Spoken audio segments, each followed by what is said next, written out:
નમસ્કાર વિદ્યાર્થી મિત્રો, વિમલા વિદ્યાલય ઈ ક્લાસીસમાં આપનું હાર્દિક સ્વાગત છે. મેથેમેટિક્સ સબ્જેક્ટમાં બીએસસી સેમિસ્ટર 5 પેપર CCMATH 503માં આપણે અગાઉ એક્ઝામ્પલ કર્યા છે. હવે એક્ઝામ્પલ આપણે આગળ વધારીએ છીએ. તો એક્ઝામ્પલ છે તમારો solve d² + n² y = tan nx. આપણે વિદ્યાર્થી મિત્રો sec nx અને cosec nx માટે આપણે કરી ચૂક્યા છે. હવે tan nx માટે આપણે પ્રક્રિયા કરવાની છે. તો tan nx માટે કરીએ છીએ. આનો CF હું તમને કરાવતો નથી. CF તમે તમારી રીતે ઓલરેડી કરી દેશો. એ CF તમારો હોમવર્ક છે. ઓકે, હવે CF તમને ડાયરેક્ટલી આન્સર લખાવી દઉં છું કે CF = C1 cos nx + C2 sin nx. Okay, આ તમારો CF છે. ઓકે, હવે આપણે એક્ઝામ્પલ તરફ આગળ વધીએ છીએ. ત્યારે એક્ઝામ્પલની અંદર શું છે તો કે PI 4PI = 1/d² + n² tan nx. d² + n² tan nx. તો 1/d² + n² એટલે કે 1/d + 2i 1/d - 2i tan nx. Okay, તો tan nx આપણે એમને એમ રાખીએ છીએ. હવે આના આપણે જે પ્રમાણે એક્ઝામ્પલ કર્યા હતા a/x + 1 અને ab/x - 1 હોય તો એની a અને b ની વેલ્યુ સુધીને આપણે કામકાજ કરીએ છીએ. તો 2in કોમન રહેશે અને અહીંયા 1/d - 2i d - ni રહેશે ni - d +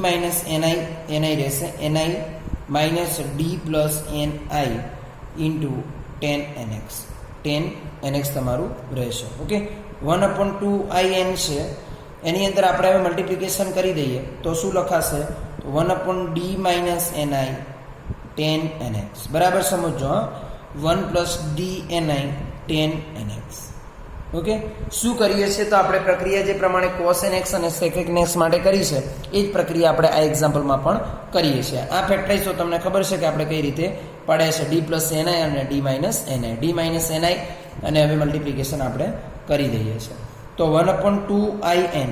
હવે જો આ પ્રક્રિયાને આપણે x ગણી દઈએ તો શું લખી શકીએ તો કે e⁻ nix 1/d - α વાળું સૂત્ર વાપરીએ છીએ.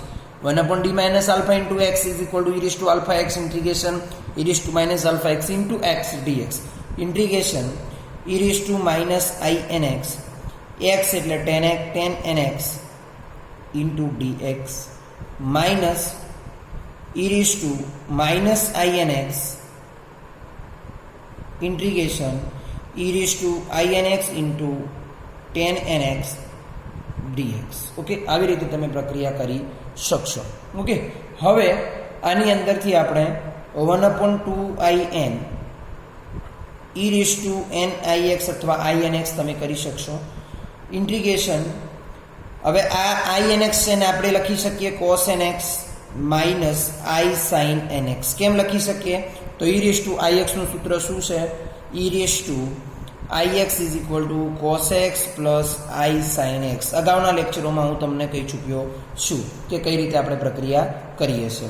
તો cos nx minus i sin nx tan nx minus e⁻ inx integration cos nx + i sin nx tan nx. Okay, dx. અહીંયા dx dx. ઓકે, ફરીથી સમજો આ વાતને કે આપણે શું કર્યું છે તો કે e⁻ inx છે એની આ ફોર્મ્યુલાનો ઉપયોગ કરી cos nx - i sin x વડે મલ્ટીપ્લાય કર્યું છે. હવે tan nx ને આપણે અંદર શું કરી દઈએ છીએ? મલ્ટીપ્લાય કરી દઈએ છીએ. તો tan nx ને મલ્ટીપ્લાય કરશું તો શું લખાશે તો કે 1/2in e⁻inx integration cos nx × tan nx cos nx × tan nx. એનો મતલબ એવો થાય કે cos nx × tan nx એટલે cos nx × sin nx / cos nx એટલે sin nx વધશે. ઓકે, અમે ઉપર સમજાવ્યું છે કઈ રીતે આવે છે. એના પછી ફરીથી તમે કરશો તો e⁻ inx અને i આવશે. બીજો i તમારો આ કેપિટલ માઇનસ i e⁻inx જ આવશે. cos sin nx × tan nx એટલે તમારે આવું લખવું પડશે. Integration sin nx into tan nx into dx. Okay, અહીંયા પણ તમારે dx લખવું પડશે. Minus e raise to minus i nx integration sin nx dx minus I e raise to minus i nx integration sin nx into tan nx dx into tan nx dx. Okay, હવે 1/2 in e raise to inx વાળી જે formula છે એને આપણે apply કરીએ અને e raise to inx વાળી ફોર્મ્યુલાને આપણે બહાર કાઢીએ તો શું લખી શકીએ? તો જોજો તમે, ઇન્ટિગ્રેશન sin nx વાળી છે ને આપણે જોડે લાવી શકીએ તો કે e raise to inx minus e raise to minus inx integration sin nx into dx. Okay, અને જો તમે i કોમન લઈ લેશો તો આની અંદરથી શું લખી શકશો? e raise to inx plus e raise to minus inx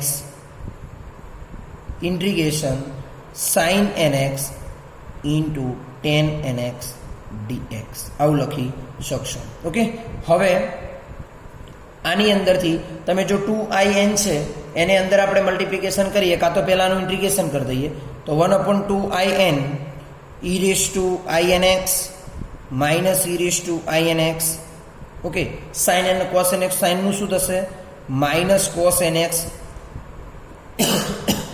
upon n minus i e raise to inx plus e raise to minus inx divide okay into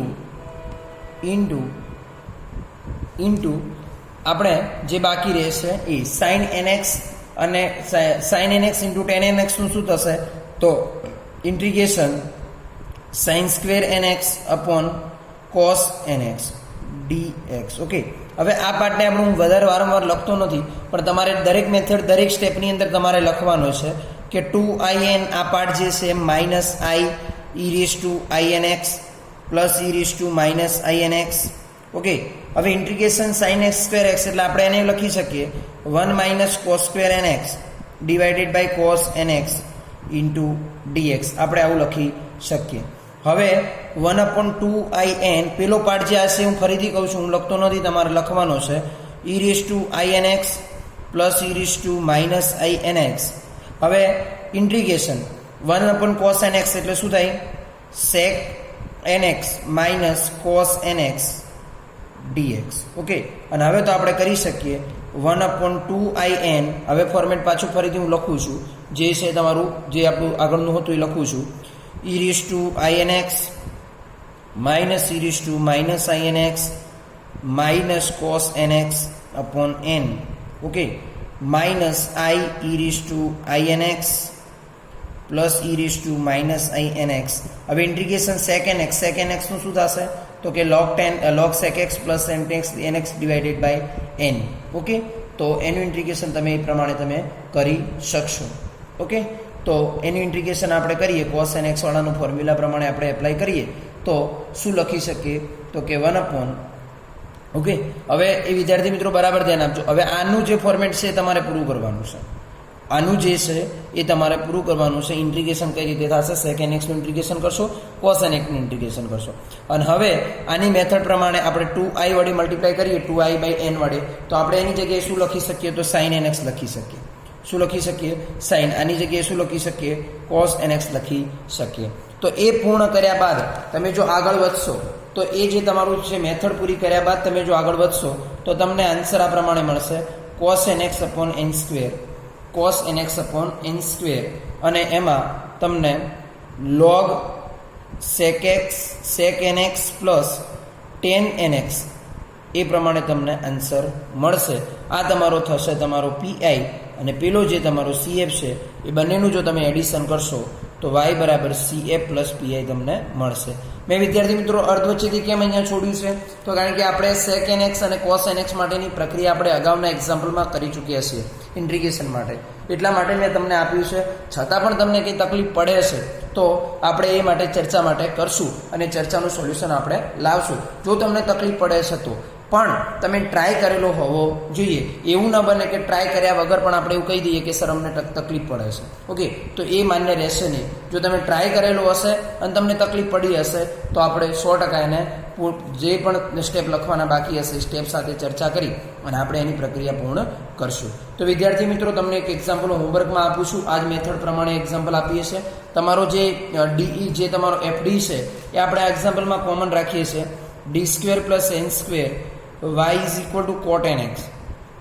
શું છે વિદ્યાર્થી મિત્રો, મારે હોમવર્ક આપવાનું કારણ એક જ છે કે જો તમે જેટલા વારંવાર એક્ઝામ્પલ કરશો તો પરીક્ષામાં આ મેથડથી કોઈ પણ એક્ઝામ્પલ પૂછાય તો તમને તકલીફ ન પડે. એટલા માટે એક્ઝામ્પલ તમને હોમવર્કમાં આપીએ છીએ અને એ એક્ઝામ્પલ તમે વારંવાર કરશો તો તમને તકલીફ નહીં પડે. એક એક્ઝામ્પલ આ છે, બીજો એક્ઝામ્પલ આ કરીએ છીએ. d² - y = e - x cos e - x plus sin e - x. આના માટે પણ આપણે એક્ઝામ્પલ કરી ચૂક્યા છીએ. અહીંયા કોસની જગ્યાએ સાઇન છે, સાઇનની જગ્યાએ કોસ છે.